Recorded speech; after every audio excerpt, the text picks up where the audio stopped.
What is going on, Pats Nation? You guys already know who it is. Patriots Global back here with another video. And in this one, guys, yet again, this is another New England Patriots practice breakdown.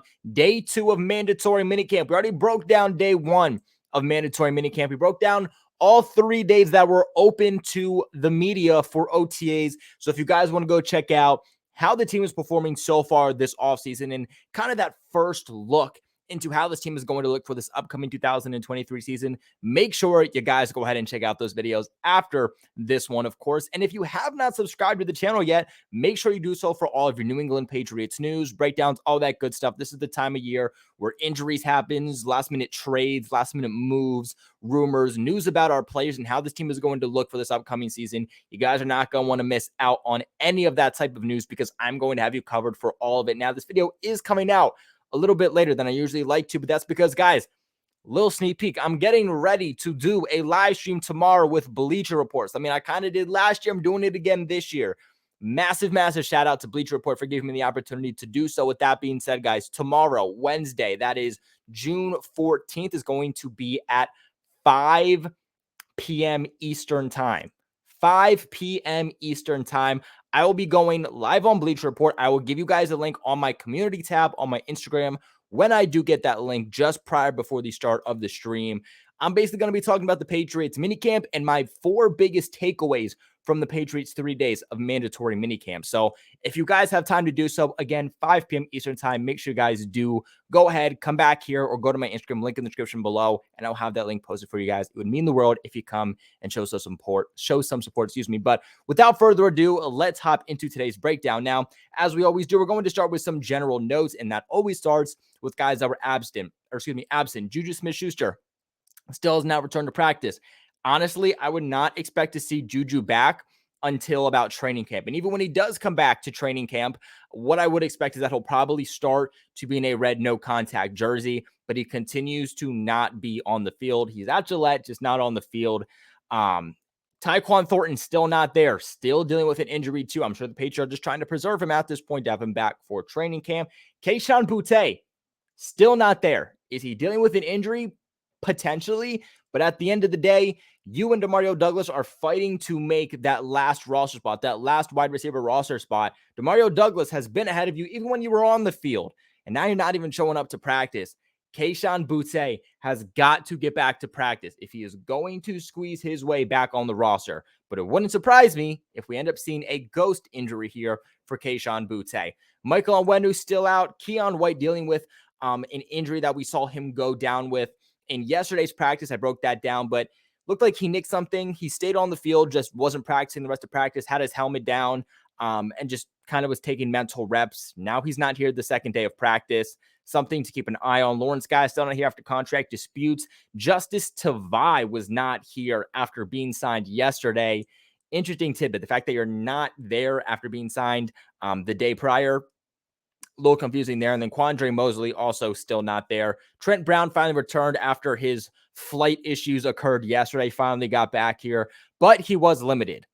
Not a great start here for Trent Brown, not showing up to OTAs and then missing first day of mandatory minicamp and then coming back and being limited. So he was limited. Antonio Mafi seems like he's dealing with some type of injury. He was limited in a red no contact jersey. Marte Mapu and Cody Davis, Julian Edelman, James Franklin, and other Penn State staff were the guests there today at Gillette. Overall, today's drills were more competitive. This was probably the most competitive practice that we've seen from the Patriots so far this offseason, and they were speeding through drills a lot more. It was a lot less of a walkthrough than we were used to seeing. Now, guys, we have yet again another fight. This is the second fight between the defensive line and the offensive line already this offseason, and training camp hasn't even started yet. This time, Anthony Jennings had to be restrained at one point as he was fighting with rookie City Sal. Now, Anthony Jennings was reported to actually get in one quick hook shot on City Sal, but neither of those players were removed from practice. Interesting little tidbit. Obviously, I believe in OTAs we saw Christian Barmore and Cole Strange get into a fight. So we already have 2 fights this offseason. If we're going to training camp, you kind of hope that you see a little bit of more of that. But it looks like these players really are having that dog, that fight in them, which you really like to see, especially if that can translate onto the field. As long as they're not throwing punches, that can definitely translate on the field in a positive way. And then lastly, here before we move on to each positions, overall, this was a strong day for the defense. The defense won today. I would say from the 3 days of OTAs, the 1 day so far that we got from minicamp, there was no really one side of the ball was victorious over the other. But today, the defense actually vocally got the edge over the offense. And they just had a lot of overall dominant moments against the Patriots offense. Unlike last year, where pretty much every day the defense just dominated the Patriots offense. So moving on here to the quarterbacks, 11 on 11s. Mac Jones was 10 for 11, while Bailey Zappi was 8 for 11. In 7 on 7s, Mac Jones was 9 for 12 with an interception. Bailey Zappi was 6 for 11, while Trace McSorley was 4 for 6. Overall, more reps today again for Bailey Zappi, rolling with the starters. Mac Jones is still getting the majority of those reps, though. Obviously, in OTAs, we didn't see Zappi getting any. And then throughout minicamp, it's kind of just progressively gotten more for Zappi when it comes to the starters. Still no quarterback competition. If there was, there would be split a lot more between Zappi and Mac.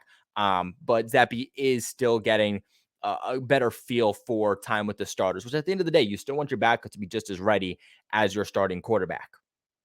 Now, in the 2 drives that Bailey Zappi got with the starters, they said it wasn't great. He didn't take the best of his opportunities, and he could have been a lot better in those drives he got with the starters. Looked a lot better with the second team overall. And then near the end of practice, where both quarterbacks ran with the starters, both in Mac Jones and Bailey Zappi, this was in gotta have it moments. So let's say you have 30 seconds to drive down the field and score a touchdown to win the game. Those gotta have it moments. Both Mac Jones and Bailey Zappi came up short. Neither of those guys were able to come up in those gotta have it moments. Those are very, very important moments, and neither guy was able to show up for us. And then it looks like those downfield fades and crossers have been Mac Jones' consistent or best and most consistent passes and his favorite passes in camp so far. Still nothing on running backs. We're moving on to the wide receivers. Devontae Parker showing out yet again. Devontae Parker was slow to OTAs. Seems like he was maybe dealing with an injury or something of the sorts. Since he's come back, he has been the best wide receiver. He's been a dominant force in camp so far. And today he made the play of the day where he hauled in a 25-yard touchdown pass from Mac Jones, leaping and high pointing over Jonathan Jones. And we know how good Jonathan Jones and how sticky and close of coverage he has, especially mirroring wide receivers. So Devontae Parker with an outstanding day. He also made another similar catch against Amir Speed, where he was quoted as climbing the ladder. Parker also had a couple of really good grabs against Isaiah Bolden in 2-minute drills. Essentially, any news that came out today about the wide receivers was about Devontae Parker. Moving on here to the tight ends, Hunter Henry had a drop today, but both Hunter Henry and Mike Gesicki made a pair of nice grabs over Joshua Bledsoe. Gesicki also beat the veteran Adrian Phillips down the seam for a 40-yard touchdown on a great pass from Mac Jones.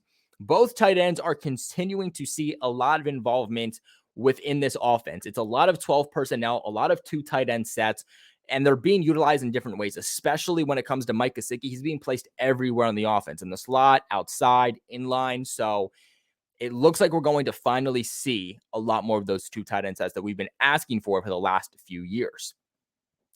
Now, Anthony Fursker also made a nice diving grab today. He got some time with the starters and is actually able to haul in some passes for Mac Jones also. Now, Matt Sokol actually finally saw some relevant snaps today. He was catching 3 passes from Mac Jones. But although he wasn't working with the first team, he was working with the second team. But still, the fact that you were able to catch some passes from the starting quarterback does bode well for you, at least making the practice squad or fighting to make that tight end 3 spot. As for the offensive line, the Calvin Anderson was playing left tackle today, while Connor McDermott was playing right tackle. And both of those guys are continuing to be the New England Patriots starting tackles. With Trent Brown limited, he wasn't out there. And Riley Reiff continuing here, 2nd day in a row, not being a starter at either of the Patriots starting tackle positions. Interesting takeaway. This is a storyline to watch if that continues to develop. Now, McDermott was actually described to have surpassed Riley Reiff the past 2 days as the Patriots starting right tackle. Now, Riley Reef playing left tackle and City Sal playing right tackle worked as the top tackles with the second team. Very interesting, the fact that Riley Reef getting a contract that we essentially are banking on him making this roster this upcoming season and being a veteran is working with rookies on the second team. Maybe he's a surprise cut. Now, a little bit more about the offensive line, and then we'll get into the defense. Jake Andrews, guy we thought was just going to play center, is actually getting a lot of reps at guard for the Patriots so far in camp. He got the most run we've seen in practice so far, working at right guard, even working as right guard with the starters at times. Now, while there's no actual contact allowed, the offensive line didn't do very good today. I'm hearing out of camp that there's actually concerns for the Patriots at the tackle position more exclusively, and that there could potentially be a signing on the way, a trade on the way, that the Patriots aren't confident in this offensive line and are looking elsewhere to try to potentially add to it. Obviously, with Riley Reef not really panning out too well for them, Trent Brown always being up and down. They need help at tackle, and it could be something that they address before the start of the season. But there were big offensive struggles today because of the Patriots' offensive line issues. And again, that's before contact is even to start. Now, guys, before we continue on with the defense, I do want to give a massive shout out to the sponsors of this channel over at FanDuel. Guys, right now, make a fast break to FanDuel during the NBA playoffs, because right now, new customers can get a no sweat first bet up to $1,000. That's $1,000 back in bonus bets if your first bet does not win, guys. The great thing that I love about FanDuel is the fact that they have new promotions every day for you guys to make some quick and easy money. Their app is also super safe and super secure. Whether you're using their app on your mobile device or going to their website, you can be 100% confident that your money is being utilized properly and you don't have to deal with any hackers or any funny business. That's obviously the number one priority there, that no one messes with your hard-earned money. And then also the best part is that you get paid out instantly. You don't have to sit there refreshing the page, waiting for you to get your money. You don't have to sit there for days or a week. You get paid as soon as your bet is officially hit, guys. There's no better pace to bet on all the playoff action in America's #1 sports book. Visit FanDuel.com/Boston and get a no sweat first bet up to $1,000. That's FanDuel.com/Boston. FanDuel, the official sports betting partner of the NBA, guys. Real quick little disclaimer. Make sure you guys are 21 in your state and that your state does allow online betting. First online real money wager, only if a $10 deposit is required. Refunds are issued as a non-withdrawable bonus bets that do expire after 14 days. Restrictions do apply. See full terms at FanDuel.com/sportsbook. FanDuel is offering online sports wagering in Kansas under an agreement with Kansas Star Casino. If you or somebody knows a gambling problem, call 1-800-GAMBLER or visit FanDuel.com/your state, right? So it would be FanDuel.com/PA if you live in Pennsylvania. It'd be FanDuel.com/NJ if you live in New Jersey, and so on, so forth. Like if you live in Tennessee, it'd be FanDuel.com/TN, or of course, visit www.1800gambler.net. Now, let me pull this graphic right back up here, and let's move on to the defense, guys. Like I said, with minicamp, there has been the most we've seen so far out of camp. Like, we are getting some real, genuine feedback with how this team is performing. Now, moving on to the defensive line, Matthew Judon for the second day in a row would have had a sack, and then Christian Barmore would have had a pass breakup. Those have been the best defensive linemen so far. Like I said, Matthew Judon at this point would have had 2 sacks and I believe a pass breakup. Christian Barmore would have had a pass breakup and a sack already. Marte Mapu continuing to stand out. What else is new? I am so excited to see how Marte Mapu continues to pan out and just seeing him in a variety of different roles once pads actually come on. Because right now it's against air and you can't totally take things away when it's just going up against air and no contact. Football is a high contact sport. That's why a lot of people get injured, right? So how's Marte Mapu going to look when training camp comes along and there's actual contact in the preseason? That will give us a real determination on what we can expect with his role this upcoming season. But if he's able to perform even 70% of the way that he's been performing so far, he is going to be a key role in the Patriots defense for this upcoming season, whether he's playing linebacker or safety. So he makes another play yet again today with yet again another pass breakup. As for cornerbacks, this is what you want to hear out of your second-year secondary players, right? Jack Jones coming up with an interception. Marcus Jones coming up with an interception. Christian Gonzalez with a pass breakup. Jonathan Jones is continuing to get work from multiple alignments. He actually saw some work at safety today. like we've said before, we've seen him work at outside quarterback. We've seen him work within the slot. That's what we saw him work a lot yesterday. We've seen him work a good bit at safety. He's someone that's been rotated a little bit in that Devin McCourty role over at free safety. So that's another question mark that we do have to watch. Where is Jonathan Jones going to play, or is Jonathan Jones going to be a rover? I think for the Patriots, the best way to get the best out of John Jones is essentially to place him in one spot instead of placing him all over. He can play a variety of different roles, but play him in one spot. And then if there's injuries and you have to play him somewhere else, that's a different story. And you can kind of mismatch because of that. But I think the best way to get the best out of John Jones is probably to play him within the slot. And then again, if you have to play him outside, you have to play him at safety, you would be able to do so. So I'll be very curious to see how he performs kind of at free safety and whatnot too, because quite honestly, the best player to take over that role for Devin McCourty would be Jonathan Jones if he's able to do it because of the experience he has, not just in the NFL, but what he has in terms of experience within the Patriots system. Playing free safety is very, very important in terms of knowing your system, knowing what's in front of you, being able to read quarterbacks, know what's going on with quarterbacks, and at the end of the day, just having a high football IQ. And John Jones has exactly that. So if he can perform well and the backup cornerbacks are able to perform well to where you don't need Jonathan Jones there, then he could be someone who takes over that free safety spot, something you definitely want to watch. Now, Jack Jones made one of the plays of the day today. This is what you want to hear. Made one of the plays of the day today where he high pointed a ball from Mac Jones, intended for Hunter Henry, and ended up getting an interception. He was described as a standout player today, a guy that was on the field at times, wasn't getting much into the rotation. Obviously, this past year was dealing with some issues. He ended up getting suspended. He deals with that suspension from Belichick this offseason. He was someone where we were starting to get concerned. Is he someone who's going to be in the doghouse like Kendrick Bourne was this past year? So him getting back in the mix, making some plays when he's able to be there is exactly what you want to see. And we need some more of this from Jack Jones. Now, moving on to the safeties here. Jabril Peppers would have had 2 pass breakups today, along with Joshua Bledsoe. He would have had 2 also today. Jabril Peppers supposedly is looking like a night and day difference so far in camp compared to what we saw last year. Jabril Peppers could be in the mix for a breakout season this upcoming year, especially because the Patriots could be using him in a different role also. He's another guy that you'll want to watch going forward. Moving on to special teams, there was nothing here about kickers, at least nothing that was reported. Yet again, it's about the punter battle, right? There's not much of a kicker battle right now, nothing that's really being talked about. The big storyline in terms of special teams is that punter battle. And right now, it's easily, Cortlis Waitman. He's been there the most days. He's performed the best over the majority of the days.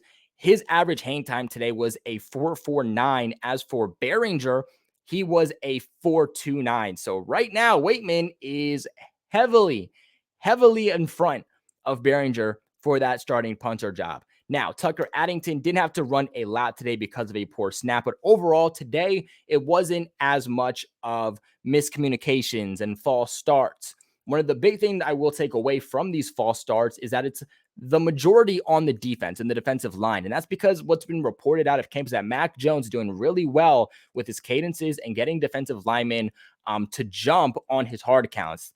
And as we all know, that's a difference between you punting the ball and you picking up a fresh set of downs. So looks like that is something that we could potentially expect from Mac Jones this upcoming year that really could go a long way. But what are your guys' thoughts from day 2 of Patriots mandatory minicamp? Let me know in the comment section below. Remember to leave a big like on this video and, of course, subscribe to the channel for all of your New England Patriots news. I appreciate you guys for watching, and never forget, go Pats.